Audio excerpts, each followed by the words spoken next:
Hello, and welcome to the Radiant Mission Podcast. My name is Rebecca Toomey, and we are on a mission to encourage and inspire you as you're navigating through this life and with your relationship with Christ. We have been in a series on homeschooling, and today we welcome Michelle Summitt. She is a former IT professional and a homeschooling mom of two crazy monkeys, aka boys, who enjoys homemaking, cooking, sewing, and traveling. She is also an ACBC certified biblical counselor and part of her church's counseling ministry and founded tnhomeschool.com, so TennesseeHomeschool.com, which is a homeschool resource site for those new to homeschooling in the Knoxville, Tennessee area, which I love. She and her husband, Matthew, live in rural East Tennessee with their boys, their two dogs, and cat. Michelle, thank you so much for being here today. Thank you. I'm excited to be here. Absolutely. So we'll start at the beginning, which is you had mentioned to me that you had a career in IT prior to transitioning to being a homeschool mama. What inspired your shift to homeschooling? And do you feel like your background influenced your approach to homeschooling at all or has played into your journey? Okay. Well, the shift is a bit of a long story. When We're my here oldest for son it. was two, okay. When my oldest son was two, my husband and I became debt free. And at Amazing. that point, we were like, Lord, we wanted to do better. We didn't know what better looked like, but we wanted to do better. Mhm. So we decided that having time would allow us the opportunity to do better, to serve others, just to live life. So our goal was to retire early. At that point, the goal was to, I believe, retire by about 49. So we started living on a quarter of our income. We were both working full time and continued along that path. A few years later, I'm trying to think how many years later, it was about five. The Lord allowed my husband to slow down and start working part time in the automotive industry. He was at a large manufacturing plant in Maryville, and he was one of, I think, three people who was allowed to work part time as a professional there, which was just totally the Lord's providence. And in that happening, it kind of slowed our life down to where we could start thinking, not just being on that hamster wheel, week in, week out, we just got to get stuff Mhm. done, but really thinking about life and how things are done, why we do what we do, which kind of made us think about the church culture we were in, and we saw some issues with that and made a major decision to leave that. But then also made us start thinking about schooling. My eldest was in first grade at the time, Mhm. and as I said, we were both working. He was, able to work part-time some, or part-time. My mother-in-law was taking my boys to school, or my older son to school. And by the end of the week, he would be exhausted. He would come home with homework every night since I think pre-K or kindergarten, and then talk about the Netflix he was watching in school. And as we started to discuss this and talk about it, we're like, something doesn't add up here. Why is Mhm. there homework when they're watching Netflix? This Yeah, is not interesting. good. And it was never homeschool was never a thought to us before that. We had some dear friends who homeschool, and we started to talk to them about it, and the Lord just put it upon our hearts. Just we wanted that time with our boys. It's so precious. Mhm. The school is not a bad school that they were going to. It's touted as one of the best schools in the area because it's very small and quaint. But we decided that the time was what we really wanted. So that's really what influenced the shift. Mhm. And I'd say, as an IT professional, I'm extremely methodical about the Okay, schooling. Everything's a sure. spreadsheet. I know exactly how many hours we've done year to date, and when we hit that 180, we're done, or 180 days, I guess. Mhm. Um, but yeah, I'd say I'm very methodical, and sometimes I need to learn to relax and Mhm. take it easy and just let things flow rather than having, the list for the day that must be done. So it definitely influences my style. Yeah. Have you noticed that in either of your boys with their personalities? Do you find that they're like you in that way or not like you in that way? How are their learning styles? My older son is basically my male clone. So he's exactly like me. So it's much easier to teach him because we're kind of on the same page. But my younger son is much more like my husband. My husband is very sensitive and kind Mhm, and just has a really big heart. And my younger son he's a very compassionate person. He loves people and he just wants to serve people. And so I've learned that I need to meet him where he's at, mhm, and be more gentle and patient with him than I mhm. might naturally be with my older son. I think that that's something that a lot of moms need to hear to encourage them along, is that not every child is going to be the same. Every person is different and every personality is different. And figuring out how your kids tick when it comes to how they like to learn and what motivates them is very different. And like you said, it can be easy if they're very much like you. I was homeschooled as a child, and I think I was very much like my mom in that I was kind of like you. I was structured. I knew if I knew what I needed to do, I would go through the list, check it off, get it done. But that wasn't always the case for my siblings. They were very different personality wise. And so when we're homeschooling, it's very much about finding that balance, right? And finding what works for each child. It's not going to look exactly the same. You and I were No. actually talking right before this about how sometimes it's the toughest for moms who were former school teachers to become homeschool moms because they Mhm. have a lot of concerns about, they're just used to that structure. But I think this points to that. If you can teach many different children, 30 even, or 20 or 15, I guess, if you're in a good school that doesn't overpack them, different learning styles, then you could certainly teach two or three. Mhm. Definitely. And Yeah. they're your own, so you love them, and Yes, you're going to give them your best, because they're yours. absolutely. Absolutely. So I want to touch on something else because you left your career then, right? You left Mhm. work to Mhm. be home with your kids, spend time with them, and homeschool them. Something that I hear a lot, especially online, when someone suggests homeschooling, you get a lot of comments of people saying, wow, you're so privileged. It must be such a privilege. And my opinion is that it's the opposite. It's a sacrifice. You are very much making a sacrifice because you just went from full-time working, right, to not. So how was that transition and, kind of going from two people working to one? It was really good. I loved my job. I loved the company I worked for. I had great coworkers, great clients. It was wonderful. So I certainly wasn't happy to leave my job in that Sure. sense. Yeah. But coming home and realizing that I had 100% of my time to devote to my family and my home Hmm. was just so wonderful. Worth all of I it. love to cook. I love to take care of my home. And I realized how, in many senses, in trying to strike that balance, there's only 168 hours in the week, right? You're Hmm. only given so much, Hmm. and you can't do everything well.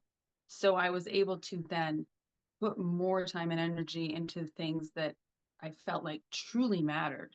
Yes, we didn't have as much money, but it didn't matter. It really didn't matter. I think honestly, homeschooling can be financially advantageous in many cases rather than maybe seeing it as a burden. I think one thing for us was stepping out of the public school system, the materialism is gone.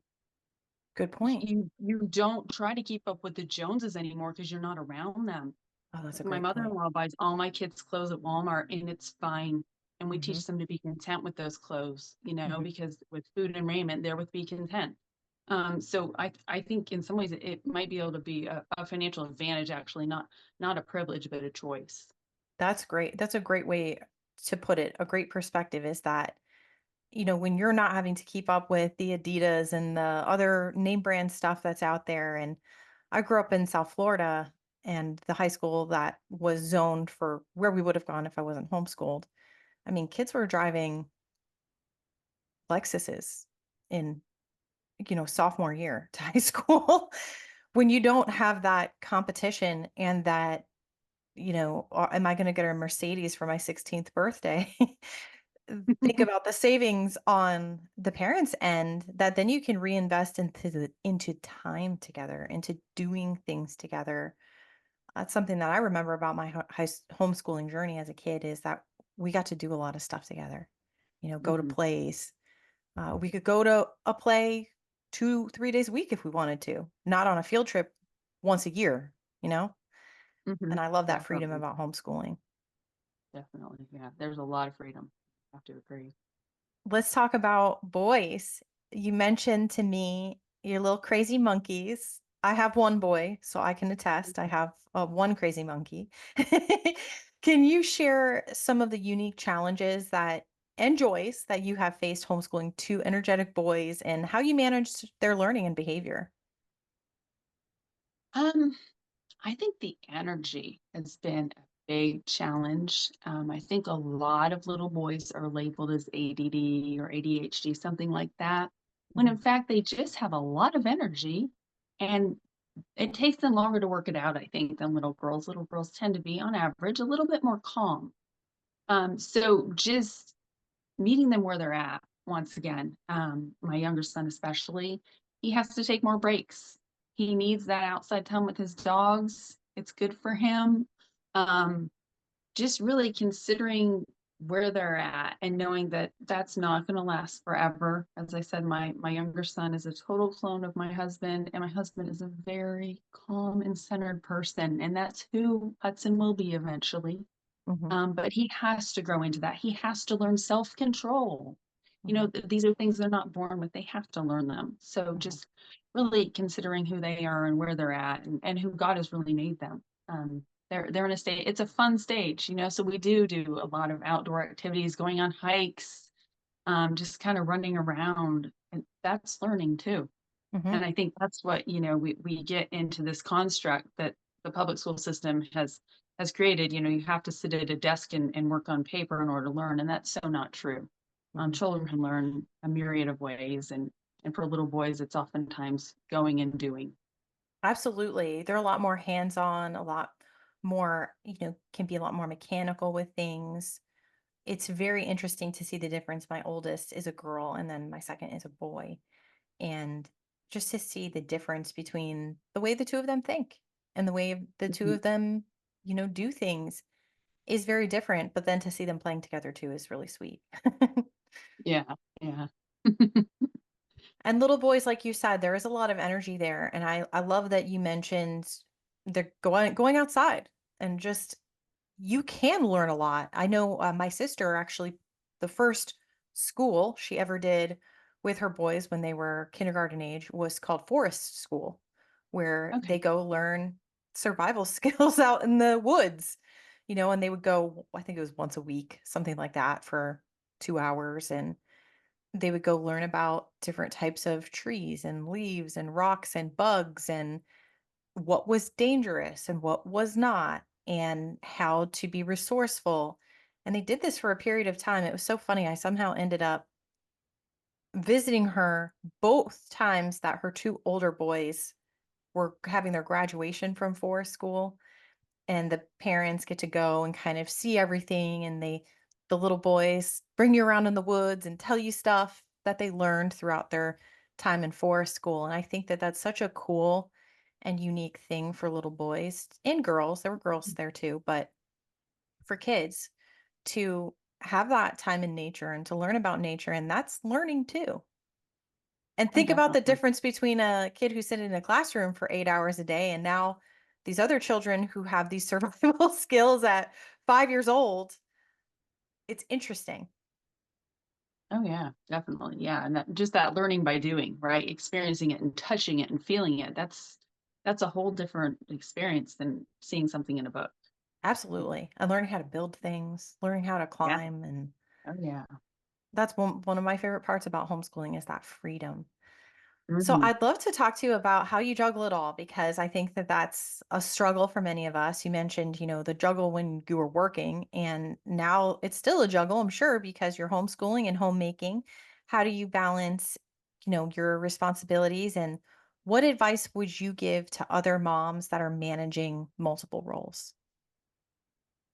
One thing, the Lord's really been putting on my heart lately is that the people are number one. That the people that the Lord has put in my house are more important than the house. Mm, Because I tend to want things to be clean and orderly and just so.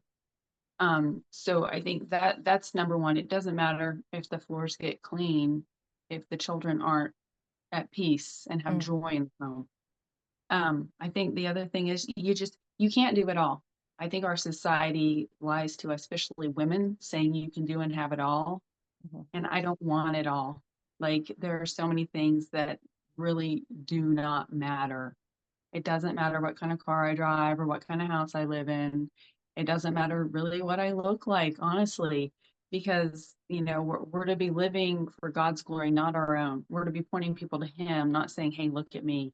mm, So just remember what is truly important, even as you invest in your children in their academics. What really matters and what can go by the wayside, and it doesn't matter if they ever learn it. I think we can get so just locked in that construct of, I have to teach them everything when we really don't.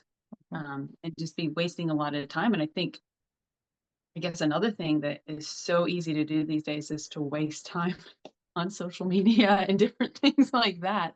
Um, I know we're talking right here on, YouTube, but it it yeah. can be easy to escape into that and waste that time. I somehow a timer got put on my phone where I get this weekly report. I don't know Mhm, how it got on there, but it is so convicting to see mhm, how much time I'm spending on my phone, basically messing around with stuff that is really of no value.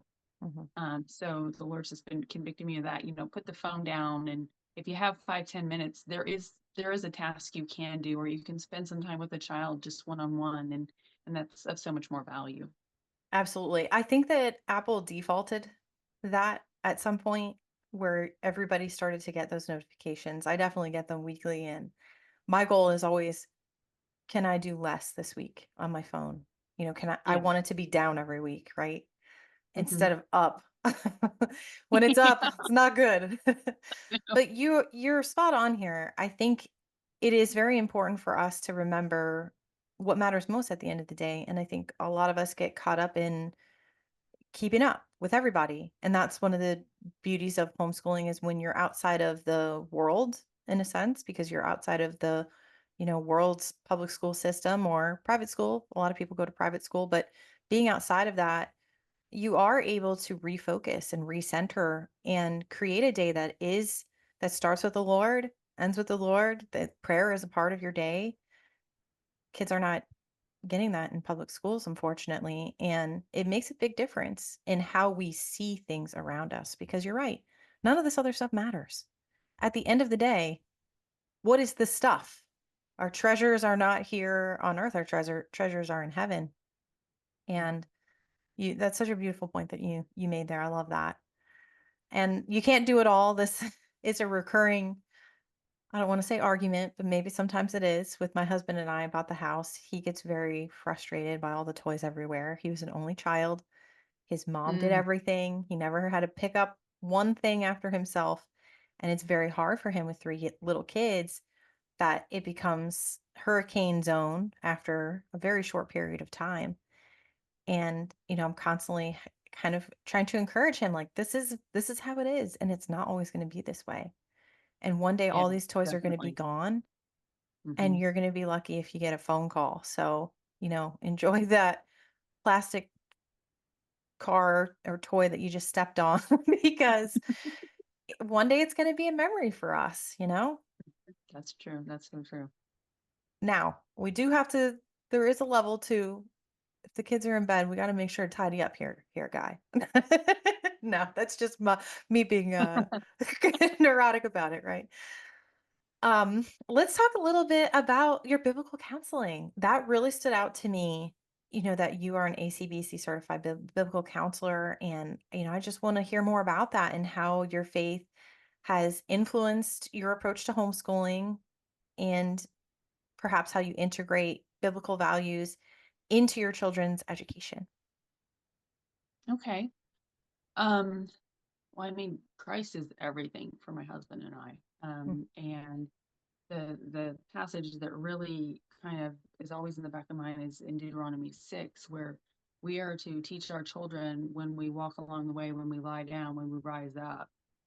Biblical education is to be integrated in all of life. And my husband's father modeled this very well. He was a pastor, and he and my husband would cut wood together because they used wood to heat their house, as we supplement ours with wood heat as well. So this is something my husband gets to do with my boys now as they're growing. Oh. And as they were busy cutting wood and maybe taking a break, he would just say, "Hey, what do you think about that passage over there in Isaiah where it says da, da, da?" And they would just organically have a conversation about it. It wasn't sitting down having a formal devotion time. It was just part of their everyday conversation. So Mm-hmm. we try to do the same thing, but maybe a little bit more formally. We of course have our, standard prayers at our meals, but also we do a verse every 2 weeks. I'm not so concerned with word perfect as I am with my boys hiding the word in their heart so that they might obey the Lord more closely. So what we'll do is we'll have the verse on the board, and then we will recite it out loud together. And then as part of their writing homework, Haddon's doing cursive, he's in sixth, and Hudson's in fourth. They each write out that verse a couple times a week, and that kind of reinforces that learning of the verse. Mm-hmm. In addition to that, we do a family devotion every evening where we just look at a passage usually. My husband will pick a passage, and sometimes we'll be going through a book. Sometimes he'll just pick out something maybe that has to deal with something we're going through as a family or a challenging we're having. Recently, we did one on just trying to love people more because we were struggling with that. And we'll read the passage and just sit down and talk about it. And then we follow that every other night with either singing of hymns, or we do a short prayer time where we're praying about something specific, whether it be something we're challenged with or some people we need to pray for, an issue that's going on, things of that nature. So we try to integrate it really throughout the day. And then before they go to bed, each of the boys reads a passage themselves from their Bible, and then they come in and they explain to my husband not only what it's about, but what they learn from it and how they can apply it. And then before bed, we do what's called rock and sing. We started this, I think, when Haddon was a baby. We have one of those rocking chairs that their granny bought me when they were little. And they both sit on either of our laps, even though it's like probably about 350 pounds on the rocking chair at this point. We sit there together and sing a hymn. They choose the hymn, and we take turns doing that, my husband and I, just to have that precious time before we go to bed, just kind of focusing on the Lord again before we sleep. That's very sweet. That sounds like a very encouraging day. And it probably helps to bring a lot of peace and calmness throughout what could be a crazier day. Yeah, I mean, that I think that's something, we struggle with, having the peace, having the joy. I think when it's easy to get distracted by the world and all that's going on, and it can be so overwhelming. So really being intentional about focusing on the Lord, being thankful for what we do have rather than pining after what we don't. Mhm. Sometimes we'll do thankfulness for each of us in the family. We'll all go around and say something we're thankful about that person for that day, so that even just kind of encourages that family unity and appreciation for one another. I love that. It's beautiful. Now tell me about TennesseeHomeschool.com or TNHomeschool.com. What inspired you to create that resource for homeschooling families? And can you tell us a little bit about how it helps to support those starting out with homeschooling? Sure. So my undergrad degree is in electrical engineering, but as part of that, I took a programming class my freshman year and just loved it. I probably should have changed my major and done computer programming, but I didn't. So I've always wanted to like create a site. So once I started homeschooling, kind of got my feet under me, and kind of, got to that point. I think I had about maybe 3 years where, okay, we're going to do this. Said, to my husband, I want to try this. I want to create a site for new people because, as you know, there are so many people moving here. Mhm. And a lot of them are homeschoolers. I don't know how much the homeschooling community has grown in East Tennessee, but it has grown significantly. So really my heart was for those who like are new to homeschooling or new to the area and just don't understand, because every state has different rules and regulations and how you need to apply, really to meet those people where they're at. So they have the tools in one place to know how to either get an umbrella or register with your local district. Mhm. Kind of just how to start out, especially with littles. I think so many moms want to do it all right away. They go out and spend like $1,000 on this curriculum, and then 2 weeks later they realize that's not a good fit for my kid. And they're Mhm. super disappointed. And dad's like, "Really? Now you want to buy more curriculum?" Mhm. So um, just to help them to focus on what truly matters. Um, I kind of have a list of things in there, in your first year, just do this. Focus on those 3 R's: reading, writing, and arithmetic, right? We're Appalachian people, right? So we say arithmetic. Um, I love it. we say arithmetic. Just really kind of a lot of essential tools, discounts, where you can get homeschool discounts, because of course the money's tight and you got to spread it and you want to go do fun stuff, right? But there's a page for discounts. Let's see. I'm trying to think what else is on there. All the co-ops in the area are listed, just so it's, one shop stop wherever you are. They're broken down by county. You can just go and find out what co-ops in your area and pick one. Mhm. So really just trying to cater to, people who are new, who don't have their feet on them yet, and um, really have one place where they can get everything, so it's not all spread out. Mhm. I love that. That's so amazing that you did that for other moms and other parents that are getting into homeschooling. Such a helpful resource. And I really want to give you kudos for doing that because that took a lot of generosity out of your heart to take the time to say, you know what, I'm going to go help the next mom to get under her feet. That's amazing. Thank you. Yeah, I mean, that as believers, that's why we're here. Jesus said it's better to give than to receive. Mm. We're here to serve others. We're here to point them toward Christ. And that's really, and the site is for anyone. It's not just for believers, of course, but I do Mhm. kind of cater to other Christian homeschooling moms in it, letting them know which co-ops are more secular. Mhm. I have a section on faith even in there, encouraging Mhm. people to be involved in the local church. Do not isolate yourself from the local church. Get involved, so you're learning and growing and pouring into others. So Absolutely. just want to be a Now, blessing.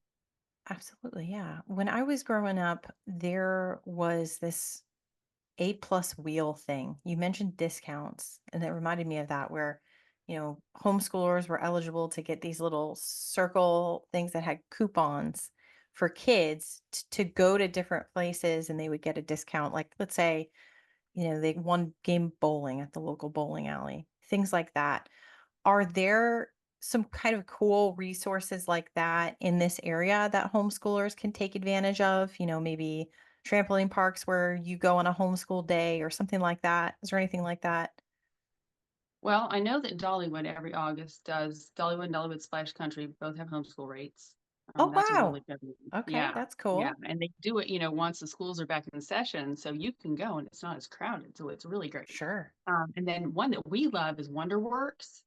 They'll do every February, they'll do a homeschool discount, and then periodically throughout the year they'll announce it, where you can get in for, I think maybe it would have cost, I don't remember, our family like $100, and we got in for like $44 for the four of us. Wow. So that's another one we love because it's a little bit of learning. Hmm. It's fun, but a little bit of learning. So we kind of count it as a school day. Yeah. And then there's Yeah. a couple others over in Gatlinburg. I think I don't remember if the Titanic might have one and a few other Mhm. places. So they definitely know we're here and Mhm. want our business, which is good. So they tend to give us some deals. That's awesome. I love it. I love it. So now you are also had mentioned that you're part of your church's counseling ministry. How do you feel that your experience as a biblical counselor has kind of shaped your journey? I know this is kind of a similar question I was asking before, but I'd just love to learn more about kind of how you strike that balance. I'm not sure if you're still doing counseling currently or if this was something that you were, doing previously and have kind of stepped back from, but I'd love to hear more about it. I actually just started Oh, doing. okay. Um, Okay. yeah, I got the degree before I was married, and then got married and got real busy, having kids and all that. So really wasn't in a place and wasn't at a church at that time that embraced biblical counseling. But my church, First Baptist Lenore City, has a counseling ministry that our pastor started 4 years ago, and it's open to anyone, not just church members, and it's free of charge. And they just want to come alongside people who are struggling, who are going through challenges, and really do intensive discipling.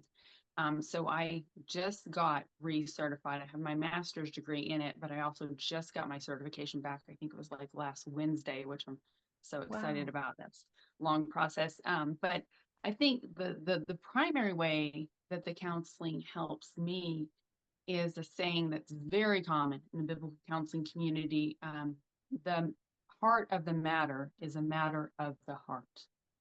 So, whatever outside behavior is going on, what we need to dig down and find out is what's happening inside that person's heart that is resulting in the behavior. If you address the heart issue, everything else will resolve itself. Mhm, So, even with my boys, say they don't want to do their work. What's going on? What's really going on? mhm, Are they being lazy? Are they confused? Are they overwhelmed? What's kind of taking the time to dig and find out what's really going on so we can address that so that we can then move forward with what we need to do, what God has given us to do. So I think just that heart focus instead of looking at just the outside, let's dig a little deeper. Let's take a little time for that has really been very helpful.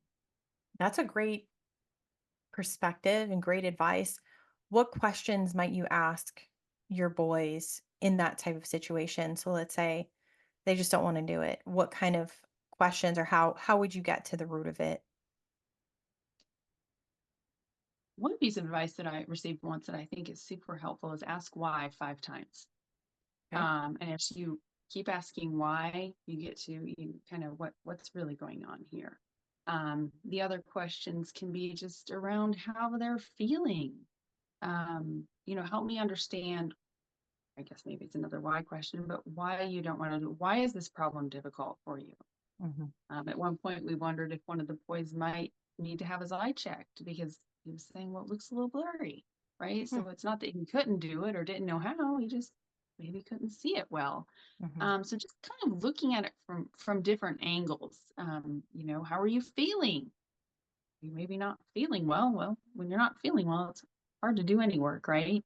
mhm, So considering various aspects of their life, asking questions that don't just have to do with the academics, but with the person. mhm. Yeah, absolutely. Because you never know what's going on with a kid, especially if they maybe one of their siblings upset them or something like that, and they're just, didn't get over that yet. You're right. Asking, what's going on with you? Why are you feeling like you don't want to do this right now? And you're right. It just comes with asking some more questions can kind of open that up. So that's great. Now, what about new homeschoolers? What advice can you give to families, whether that's in East Tennessee or not? We have listeners from everywhere, but to anybody that's just beginning their journey, what advice would you give to them? I think the first thing would be do not try to recreate school at home. Do not take that public school structure or order and try to recreate it. Because I guess one thing I've really noticed is it seems like there's a lot of encouraging children to regurgitate information rather than to truly learn. And I Hmm. think it's much better if you learn a few things well than being exposed to a large amount of things and really not understand them. I think, there's a difference between just reiterating something and really understanding it. So don't try to recreate that public school system. I would even say in the first year, I think it's good to have other homeschooling moms that you're associated with, so you can ask questions of people who are veterans in it. But I wouldn't even encourage a co-op. I think you need to get your bearings about you in that first year as your family culture has changed so much, bringing those kids home.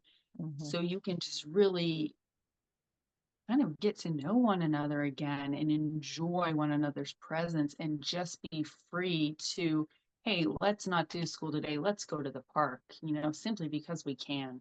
So just taking that time to slow down and figure out how you're going to do it, what it's going to look like for you all, and just get acclimated with the process. I mean, I remember I changed curriculum, I think twice in the first year, and Mm-hmm. not having anything else going on was so helpful. We don't do a lot of extracurriculars even now.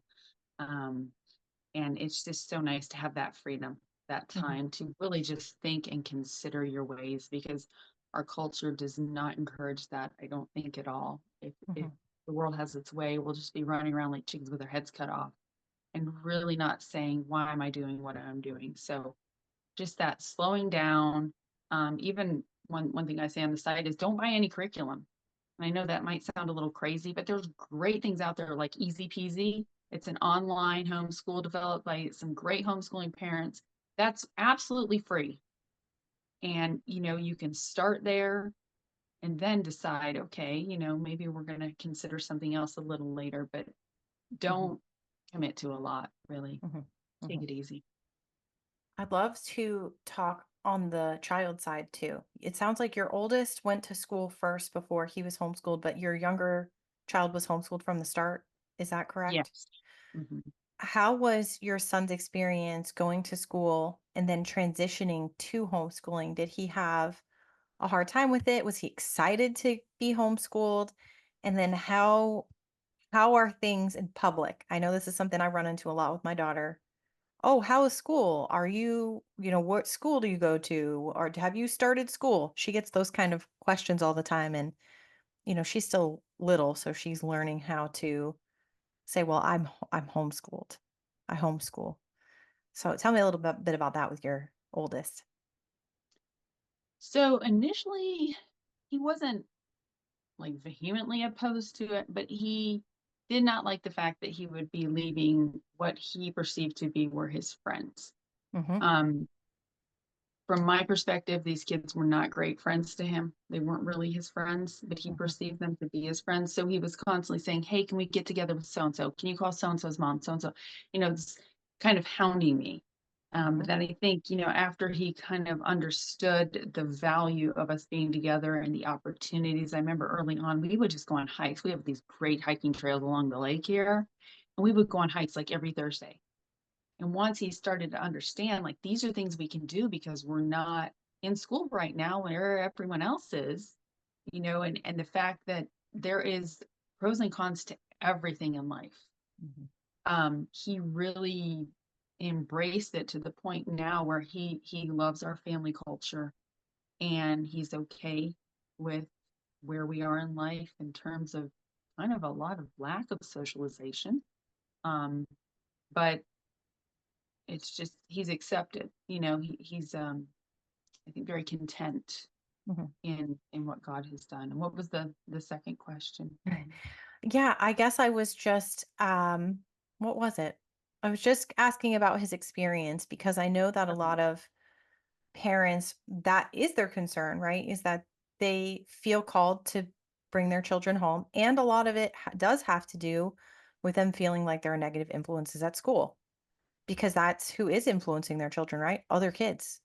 And if other kids don't have, certain roles at home, maybe they're showing other kids things that they shouldn't see at a young age, stuff like that. We don't know what happens when our kids are not with us, right? And I think that is a motivator for a lot of parents is to bring their kids home to not have, that capability for their kids that they might be exposed to something too young. But it can also be hard for the child to understand that we're protecting you, right? We're protecting you from a potential situation that we don't want you to be in as a young kid. So I guess it's more, my question was more around this idea of understanding that it might be easy for some kids, it might be hard for others. And, it's our job as parents and moms to help them navigate that. Oh, the second part of the question was around other people asking him, do you go to school or asking him questions about school. I'd imagine at this point he's been homeschooled for so long that it's probably nothing to him, you know. Yeah, he's very, well, I'm homeschooled and, and then they're like, Yeah. ah, so Yeah. yeah, he's able, yeah. And, the whole socialization thing, he is able to interact with adults very well. Hmm. I think that the peer influence is the lack of exposure to things that most kids are exposed to. Like, that he was in youth group and some of the girls were talking about Taylor Swift. Okay, the child doesn't know who Taylor Swift is because we don't listen to Taylor Swift. Yeah. So he's like, "Who is this Taylor Swift person you're talking about?" They were just rolling, because they're like, "You don't know who Taylor Swift is?" And he's like, "No," he was Hmm. fine with it, but Good for him. He doesn't need yeah, to know who she is. really, And exactly, that is the kind of thing that, we're talking about the difference between being in the world and not. And it's the Taylor Swift thing. Honestly, I could have a whole episode on Taylor. I could probably do a mini series on Taylor Swift just on how swindled I feel. Man, people are going to be so mad when I say this, but because you know how culty the T Swift fans can be. But how swindled I feel like young people are, and not even young people, people our age that love Taylor can be about her and her music. But the truth is that she's not the same, little girl that she was back in the day. She's in a different era, and anyway, there's a lot of very negative influences. And I mean, heck, just listen to her lyrics for one song and tell me yeah, that your 6 or 7 year old should be listening to it, which 6 and 7 year olds do listen to her music. And I definitely don't agree with that. And one of the reasons that I, caution people about public school and going to this is that then your kids are going to be exposed to this stuff. So, all right, we'll get to something more fun now. You love travel. How do you incorporate travel into your homeschooling experience? And, what are the educational benefits that you have found in exploring new places as a family? well, so I think I told you about, our financial journey, but didn't end it. We retired 2 years ago. So we have nothing Congratulations. but time on our hands. Thank you. It's been amazing, and it's honestly primarily because of my husband's very wise stewardship. I have to give him the credit. Hmm. But because of that, we are able to use time in a way that a lot of people aren't, because we have it to spend. So we actually just came back from 2 weeks in DC. And so that was pretty much our history lesson for the year. Sure, I Not bet. exclusively, okay, because the boys are reenactors at Fort Loudon, so we get a Oh, lot of cool. history there. Um, and every time if you go there on a Saturday, you'll see my boys doing their thing. But just really getting to take the time in Washington. I know a lot of people will go for 4 days or whatever, and you barely get to glimpse at things when you're there for that short period of time. So even, the Smithsonian Museum of Natural History was my older son's favorite. He loves, loves, loves history. We went there twice because we had the bandwidth to do it. And just not just looking at things, but learning about them. For example, the Washington Monument, you see about a third of the way up, the stone color changes. Well, that was because of the Civil War. They stopped building it. And then they couldn't get that stone from that quarry again because it had been deplenished. And so they had to choose other stones. So that's why it changes, just kind of learning those important things, going to Arlington, the tomb of the unknown soldier, and explaining to the boys why that's there and why it's so important and so sacred that we honor those who have served. And just taking the time while we travel, not just going to see things and check that box, right? We saw it, Hmm. move on to the next thing, but really understanding the value of that place or whatever it is. So we really like to do like education travel as opposed to amusement travel. Hmm. Not that we never do amusement. One of our hotels had a pool, and my younger son just ate that up, he goes swimming. I think that was one of his favorite things. Um, but really, I guess quality over quantity. We have a long list of various national parks and some Revolutionary War battlefields that we want to go to. So we're kind of just starting that journey, but really taking the time to learn while we're there, not just seeing, I think is very key. I love that you're doing that. That was seriously one of my favorite parts of being homeschooled as a child myself was my mom loved all that stuff too. Jamestown, going to Plymouth, going to the battlefields, and just talking about our own history right here in America because there's a lot of it. And I think it's very different reading a book than it is traveling to a Um, location, learning about the actual history and the sites and people that were involved in these scenarios. I love that your boys love to reenact. That's very cool. I'm going to have to go see them. That's very neat. Have you guys been to Jamestown? we have not been to Jamestown. Oh, they would No, love not that. yet. Yeah, I think they probably would. And even for those, I don't want to be a discouragement if, I think with the economy the way it is, travel is not as possible for a lot of people right now. There is Hmm. so much here in East Tennessee that Oh, you can sure. learn from. Yeah. There are so many state parks and historic sites.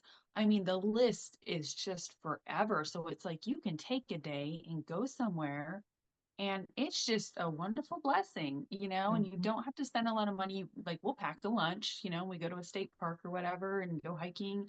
It doesn't have to be expensive to be wonderful. It doesn't have to be this big grand thing to be of benefit.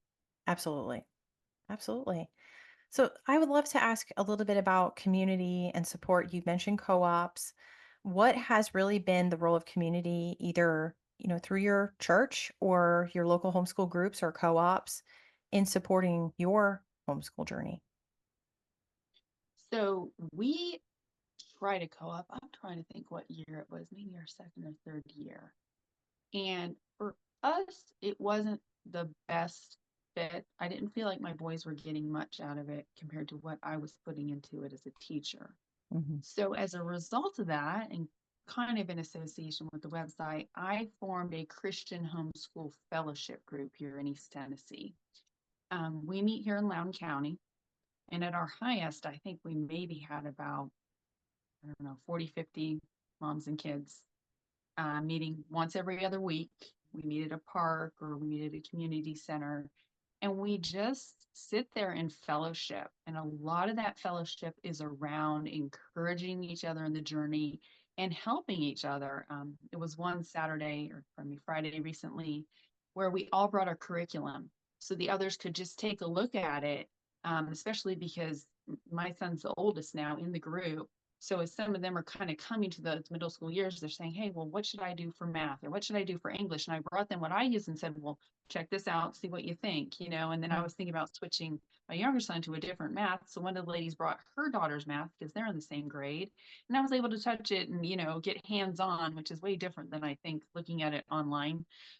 So just really having that community of women to support each other and encourage each other and pray for each other is so vital, I think. And I'll do Bible studies now and then in the group sometimes, but sometimes we just leave that time open so we can talk about whatever's on people's hearts, whatever they're Hmm. struggling with, and so forth, and be an encouragement.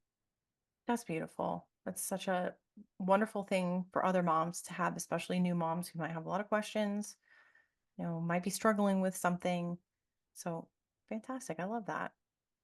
Now let's talk about the future. Do you have any, as you continue to homeschool, do you have any future goals or anything else that you would like to share with listeners today? Hmm. I think for the boys, we're just really wanting to, you know, if you ask them what is our goal for you, and they'll say that we would grow up to be godly men. That's the goal. That's number one in everything we do. We hope they go to college, but if they don't, that's okay, as long as they honor the Lord in whatever they choose to do work wise and provide for their families. So really just equipping them to do that. Academics are important, but they need to have their place. They need to do well within their ability. But even that is within reason, right? You can take something to an extreme. For example, my older son plays the fiddle, not the violin. He's an Appalachian boy. It's the fiddle for him. And he'll tell you that. And even in that, it's like, what are you going to do with it? How are we going to honor God with this? We're not just playing the fiddle for the sake of playing the fiddle. Maybe you can join the orchestra at church. That would be a way you can honor the Lord with it. So really just being very practical about the journey, about the homeschooling.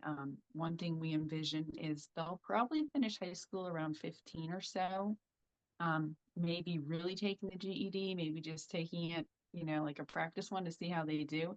And then using those additional years between, say, 15 and 18 to maybe do some dual enrollment, or maybe just learn some hands-on practical things that will help them going forward. So just trying to use our time very wisely and be very intentional about the time, not learning for the sake of learning, but learning with a purpose in whatever we're doing. The other thing we're really passionate about is, I'm certified, of course, as an ACDC counselor, but my husband's going through the certification. So our hope is that once he gets joined in the counseling ministry at our church, we can counsel couples, come alongside them and encourage them in their marriage and their walk with the Lord. So just really hoping to get more involved there with the time God's given us. Beautiful. I love that. Congratulations to both of you guys. And anything else that you want to encourage listeners with? Just don't give up. Keep your eyes on the Lord. Do not give up. Like there will be bad days. There will be hard days. Either mom's cranky and tired, or the kids are cranky and tired, or whatever it be. Just all that's swirling in the world. I think especially now we're in an election time. Everybody just gets hyper. It's I don't know. Things get a little bit crazy, but it's like no, God's still in control, and no matter who wins, no matter who's in charge, his will be done, and we are his children, and we can rest in that, and we can trust that he has our best in mind, and it will come to pass. Absolutely. Michelle, thank you so much for being here and sharing all of your wisdom with us today. Thank you. It was really fun. Thank you. Awesome. And you can find Michelle at tnhomeschool.com. Thank you so much for tuning in and for being on this journey with us. If you'd like to follow along outside the podcast, you can do so on Instagram, Facebook, and of course, you can watch on YouTube at The Radiant Mission. And today we are going to close with Michelle's favorite verse that she shared with us this week, which is Hebrews 4:12. And she mentioned that she loves this verse right now because God's word is so essential to the Christian life. It's the only book that can literally change someone's heart and has all of the answers to life's issues. So Hebrews 4:12, for the word of God is alive and active, sharper than any double-edged sword. It penetrates even to dividing soul and spirit, joints and marrow. It judges the thoughts and the attitudes of the heart. We are wishing you a radiant week, and we'll see you next time. Bye, everyone.